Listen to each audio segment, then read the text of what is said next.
ಬೆಳಗ್ಗೆಯಿಂದನೂ ಕೂಡ ಸಾಕಷ್ಟು sensation ಮಾಡ್ತಿರುವಂಥದ್ದು nomination promo. ಹ್ಮ್. ರಿಷಾ ಅವ್ರು ಎಲಿಮಿನೇಟ್ ಆದಮೇಲೆ ನೆಕ್ಸ್ಟ್ ಮುಂದಿನ ವಾರ ಯಾರನ್ನ ಕಳಿಸ್ಬೇಕು ಅನ್ನುವಂಥದ್ದು ಎಲ್ಲರೂ ಕೂಡ ಮನೆ ಸ್ಪರ್ಧಿಗಳೆಲ್ಲರೂ ಕೂಡ ನಾಮಿನೇಷನ್ ಮೂಲಕ ಎಲ್ಲ ತಮ್ಮ ತಮ್ಮ ಅಭಿಪ್ರಾಯಗಳನ್ನು ವ್ಯಕ್ತಪಡಿಸ್ತಾ ಇದ್ದಾರೆ. ಸೊ ಈ ಒಂದು ಸಂದರ್ಭದಲ್ಲಿ ಧ್ರುವಂತ್ ಅವರು ಇಷ್ಟು ದಿನ ಅಶ್ವಿನಿ ಅವ್ರ ಜೊತೆ ಮತ್ತು ಜಾನ್ವಿ ಅವ್ರ ಜೊತೆಗೆ ಇದ್ದಂಥವ್ರು ಈಗ ಅವ್ರ ವಿರುದ್ಧನೇ ತಿರುಗಿಬಿದ್ದಿರುವಂಥದ್ದು. ಅಶ್ವಿನಿ ಅವರು ತುಂಬ ಫೇಕು, ಮನೆಯವ್ರ ಜೊತೆ ಹಂಗಿರ್ತಾರೆ ಹಿಂಗಿರ್ತಾರೆ ಅಂತ ಹೇಳ್ಬಿಟ್ಟು ಅದ್ರ ಜೊತೆಗೆ ಜಾನ್ವಿ ಅವ್ರಿಗೂ ಕೂಡ ಹೇಳಿರುವಂಥ ಮಾತು ಹೌದು. ಸಾಕಷ್ಟು ಪ್ರೋಮೋದಲ್ಲಿ ಕಮೆಂಟ್ಸ್ಗಳ ಮೂಲಕ ವ್ಯಕ್ತವಾಗ್ತಾ ಇದೆ. ಅವರವರ ಒಪಿನಿಯನ್ಸ್ ಅನ್ನ ಬಿಗ್ ಬಾಸ್ ವೀಕ್ಷಕರು ವ್ಯಕ್ತಪಡಿಸ್ತಾ ಇದ್ದಾರೆ. ಸೊ ನೀವು ನೋಡಿರುವಂತಹ ಪ್ರಕಾರ ಇಷ್ಟು ದಿನ ಬಿಗ್ ಬಾಸ್ ಏನೆಲ್ಲ ನೋಡಿದ್ರೆ, ಸೊ ಧ್ರುವಂತ್ ಅವ್ರು ಹೇಳಿರೋದು ನಿಜಾನ, ಅಶ್ವಿನಿ ಅವ್ರ ಫೇಕಾ ಅಥವಾ ಧ್ರುವಂತ್ ಅವ್ರ ಫೇಕಾ ಅಂತ? ಸೊ ಇಬ್ರು ಕೂಡ ಏನ್ ಹೇಳ್ತಾರೆ, ಒಂದೇ ಬೋಟಲ್ ಇದ್ದಾರೆ ಆಕ್ಚುಲಿ ಹಂಗ್ ಹ್ಮ್. ನೋಡಿದ್ರೆ. ಹ್ಮ್. ಯಾಕಂದ್ರೆ ಅಶ್ವಿನಿನ್ ಕಂಡ್ರು ಮನೆಯವ್ರಿಗೆ ಯಾರಿಗೂ ಆಗಲ್ಲ, ಧ್ರುವಂತ್ ಕಂಡ್ರು ಆಗೋದಿಲ್ಲ. ಹ್ಮ್. ಸೊ ಇಬ್ರು ಒಂಥರ ಘಟಾನುಘಟಿ ಏನು ಕಂಟೆಸ್ಟೆಂಟ್ಗಳು. ಹ್ಮ್. ಇವ್ರು ಅವ್ರಿಗೆ ಬಗ್ಗಲ್ಲ, ಅವ್ರು ಇವ್ರಿಗೆ ಬಗ್ಗಲ್ಲ.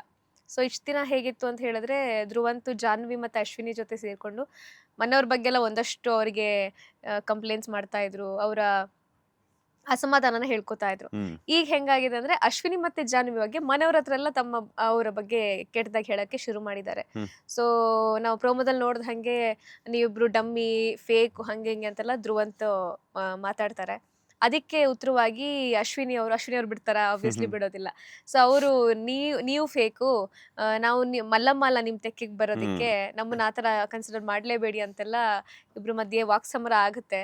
ಸೊ ಇವತ್ತಿನ ಎಪಿಸೋಡ್ ಫುಲ್ ಅಶ್ವಿನಿ ಹಾಗೂ ಧ್ರುವಂತ್ ಮಯ ಆಗಿರೋದ್ರಲ್ಲಿ ಡೌಟ್ ಇಲ್ಲ.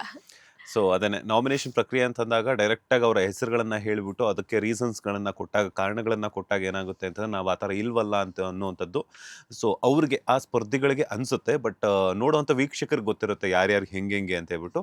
ಬಟ್ ಅವರ ಪ್ರಾಸ್ಪೆಕ್ಟಿವ್ ಕಡೆಯಿಂದ ಧ್ರುವಂತ್ ಅವ್ರು ಹೇಳಿದ್ದಾರೆ. ಹೌದು. ಬಿಕಾಸ್ ಯಾಕಂತಂದ್ರೆ ಒಂದು ದಿನಗಳ ಕಾಲ ಸ್ವಲ್ಪ ದಿನ ಆ ಅಶ್ವಿನಿ ಮತ್ತೆ ಜಾನ್ವಿ ಅವ್ರ ಜೊತೆನೇ ಇದ್ದು ಅವ್ರ ಜೊತೆ ತಿಳ್ಕೊಂಡು ಅದಾದ ನಂತರ ಬೇರೆಯವ್ರ ಜೊತೆಗೂ ಇದ್ಕೊಂಡು ಅವ್ರ ಜೊತೆ ತಿಳ್ಕೊಂಡು ಯಾರನ್ನ ನಾಮಿನೇಟ್ ಮಾಡಬೇಕು ಅಂತ ಹೇಳ್ಬಿಟ್ಟು ನಾಮಿನೇಟ್ ಮಾಡಿದ್ದಾರೆ ಅಂತ ಅನ್ಸುತ್ತೆ. ಇಲ್ಲ ಅಂತಂದ್ರೆ ಬಹುಶಃ ಸಾಕಷ್ಟು ದಿನಗಳಿಂದಾನೂ ಕೂಡ ಅಶ್ವಿನಿ ಅವರು ಪ್ರತಿಯೊಂದು ಸಲನೂ ನಾಮಿನೇಟ್ ಆಗ್ತಾನೆ ಬರ್ತಾ ಇದ್ದಾರೆ, ಬಟ್ ಎಲ್ಲೂ ಕೂಡ ಹೊರಗಡೆ ಹೋಗ್ತಾ ಇಲ್ಲ. ಸೊ ಸ್ಟ್ರಾಂಗ್ ಕಂಟೆಸ್ಟೆಂಟ್ ಅನ್ನ ನಾವು ಹೊರಗಡೆ ಕಳಿಸಬೇಕು, ಅದೇ ನಮ್ಮ ಧ್ಯೇಯ. ಬಿಕಾಸ್ ಆಗ ನಮ್ಮ ಒಂದು ಆಟವನ್ನ ಆಡೋದಕ್ಕೆ ನಮ್ಗೆ ಈಸಿ ಆಗುತ್ತೆ ಅನ್ನೋಂಥ ವೇಯಲ್ಲೂ ಕೂಡ ಧ್ರುವಂತ್ ಅವ್ರು ನಾಮಿನೇಟ್ ಮಾಡಿರಬಹುದೇನೋ ಅವರನ್ನ ಟಾರ್ಗೆಟ್ ಮಾಡಿಕೊಂಡು ಅಂತ ಅನ್ಸುತ್ತೆ. ಲೇಟೆಸ್ಟ್ ಹಾಗೂ ಇಂಟ್ರೆಸ್ಟಿಂಗ್ ಸುದ್ದಿಗಳಿಗಾಗಿ ಬಾಸ್ ಟಿವಿ ಕನ್ನಡ ಚಾನೆಲ್ನ ಸಬ್ಸ್ಕ್ರೈಬ್ ಮಾಡಿ, ಹಾಗೆಯೇ ಬೆಲ್ ಐಕಾನ್ ಪ್ರೆಸ್ ಮಾಡಿ. ಇದರ ಜೊತೆಗೆ ಫೇಸ್ಬುಕ್, ಇನ್ಸ್ಟಾಗ್ರಾಮ್, ಎಕ್ಸ್ ನಲ್ಲೂ ಮಿಸ್ ಮಾಡದೆ ಫಾಲೋ ಮಾಡಿ.